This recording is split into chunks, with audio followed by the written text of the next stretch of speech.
नमस्कार विद्यार्थियों। आज हम बीए पाठ तृतीय विश्व का इतिहास द्वितीय प्रश्न पत्र देख रहे हैं। और इससे पहले वाले अध्ययन में हमने देखा कि क्रीमिया युद्ध से पूर्व कौन कौन सी स्थितियां या ऐतिहासिक पृष्ठभूमि थी और यूरोपीय शक्तियों के कौन कौन से स्वार्थ थे तथा क्रीमिया युद्ध से पूर्व कौन कौन सी घटनाएं हुई। अब हम ये देखेंगे कि क्रीमिया युद्ध का कई 3 चरणों में हुआ और इन 3 चरणों में युद्ध का प्रथम चरण क्या था ये देखना आवश्यक है। युद्ध का प्रथम चरण, तुर्की के सुल्तान को इंग्लैंड और फ्रांस से सहायता मिलने की आशा थी, अतः 5 अक्टूबर 1853 को उसने रूस को चेतावनी दी कि वह 15 दिन के अंदर मालदेविया और वालेशिया खाली कर दे। रूस की चेतावनी का कोई उत्तर नहीं दिया, अतः 23 अक्टूबर 1853 को तुर्की ने रूस के विरुद्ध युद्ध की घोषणा कर दी। 30 अक्टूबर 1853 को रूस ने सिनॉय की खाड़ी स्थित तुर्की के जहाजी बेड़े को नष्ट कर दिया। इस घटना को सिनॉय का हत्याकांड कहा जाता है। इस घटना से इंग्लैंड और फ्रांस चिंतित हो गए। उन्हें लगा कि यदि रूस को नहीं रोका गया तो तुर्की का अस्तित्व भी खतरे में पड़ जाएगा और उसके राष्ट्रीय हितों के लिए हानिकारक सिद्ध होगा। अतः इंग्लैंड और फ्रांस को संयुक्त जहाजी बेड़ा काला सागर जा पहुंचा। इस बीच नेपोलियन तृतीय ने युद्ध रोकने के लिए प्रयास किया, परंतु वह सफल नहीं हो सका।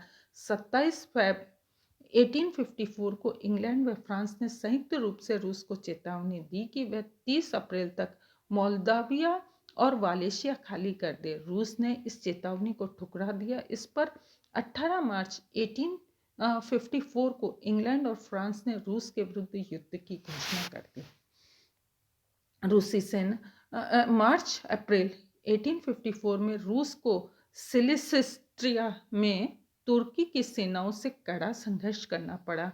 मई के अंत तक इंग्लैंड और फ्रांस की सेनाएं तुर्की की सहायता के लिए पहुंच गई। इसी समय ऑस्ट्रिया ने भी रूस की सेनाएं हटा लेने की चेतावनी दी, परंतु रूसी सीमा पर अपनी सेनाएं तैनात कर दी ताकि रूस पर पीछे से आक्रमण किया जा सके। ऐसी परिस्थिति में रूस को विवश होकर डैन्यूब प्रदेशों से अपनी सेनाएं हटानी पड़ी और रूसी सेना के हटते ही ऑस्ट्रिया ने तुर्की से बातचीत करके युद्ध काल तक मोलादाविया और वालेशिया में अपनी सेनाएं तैनात कर दी। ऑस्ट्रिया का यह शत्रुतापूर्ण तटस्थता की नीति आगे चलकर रूस की पराजय का प्रमुख कारण बनी।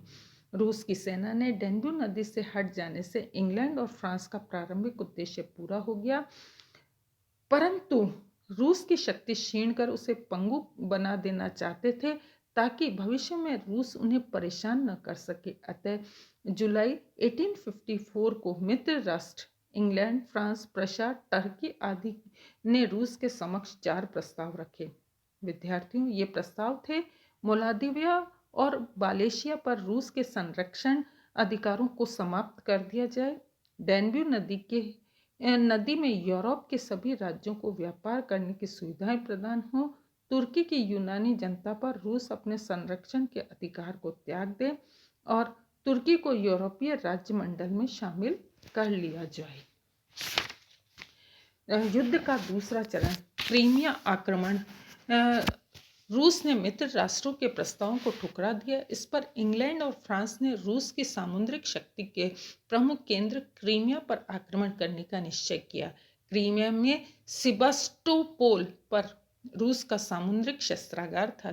14 सितंबर 1854 में ब्रिटिश और फ्रेंच सेनाएं सेबास्टोपोल के उत्तर में यूपेटोरिया की खाड़ी में जा पहुंचे। 20 सितंबर को दोनों पक्षों में एल्मा का युद्ध लड़ा गया, जिसमें रूसी सेनाएं परास्त हुई। इसे सेबास्टोपोल पर आक्रमण करने का मार्ग खुल गया। 17 अक्टूबर से सेबास्टोपोल का घेरा प्रारंभ किया। क्रीमिया युद्ध में सबसे बड़ी लड़ाई सेबास्टोपोल के लिए हुई।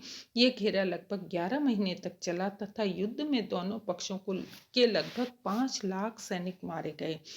जनवरी 1855 के अंत में सार्डिनिया के प्रधानमंत्री कैबूर ने मित्र राष्ट्रों की ओर से युद्ध में भाग लेने का निश्चय किया। 18,000 सैनिक क्रीमिया भेज दिए गए, जिसमें मित्र राष्ट्रों को बड़ा प्रोत्साहन मिला। इसी बीच मार्च 1855 में रूस के जार निकोलस प्रथम की मृत्यु हो गई तथा अलेक्जेंडर द्वितीय रूस का जार बना। युद्ध का अंतिम चरण सितंबर 1855 में मित्र राष्ट्रों की सेना ने मालाकाव पर अधिकार कर लिया। अब सेबास्टोपोल को बचाना असंभव हो गया। 9 सितंबर 1855 को रूसी सेना ने अपने गोला बारूद में आग लगा दी। इससे सेबास्टोपोल पर मित्र राष्ट्रों ने अधिकार कर लिया। सेबास्टोपोल के पतन के बाद कुछ दिनों तक तो युद्ध जारी रहा। 28 नवंबर को रूसी सेनाओं ने तुर्की के महत्वपूर्ण दुर्ग कार्स पर अधिकार कर लिया। तत्पश्चात रूस संधि करने को तैयार हो गया। नेक्स्ट है पेरिस की संधि। पेरिस की संधि 25 फरवरी 1856 को इंग्लैंड, फ्रांस, ऑस्ट्रिया, रूस, टर्की और सार्डिनिया पिडमॉन्ट के प्रतिनिधियों ने संधि की शर्तों पर विचार विमर्श करने के लिए पेरिस में एक सम्मेलन किया। इस संधि के लिए ऑस्ट्रिया ने मध्यस्थता की। 30 मार्च 1856 को सभी देशों ने एक संधि पर हस्ताक्षर किए, जिसे पेरिस संधि कहा जाता है। इस संधि की शर्तें इस प्रकार थी: तुर्की को यूरोप की संयुक्त व्यवस्था में शामिल कर लिया जाए।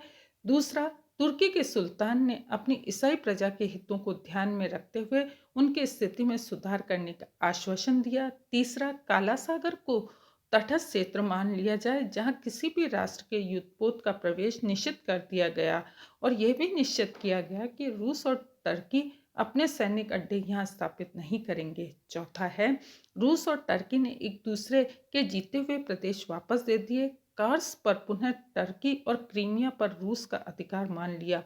मोलादविया और वालेशिया पर रूस का संरक्षण समाप्त हो गया। पांचवी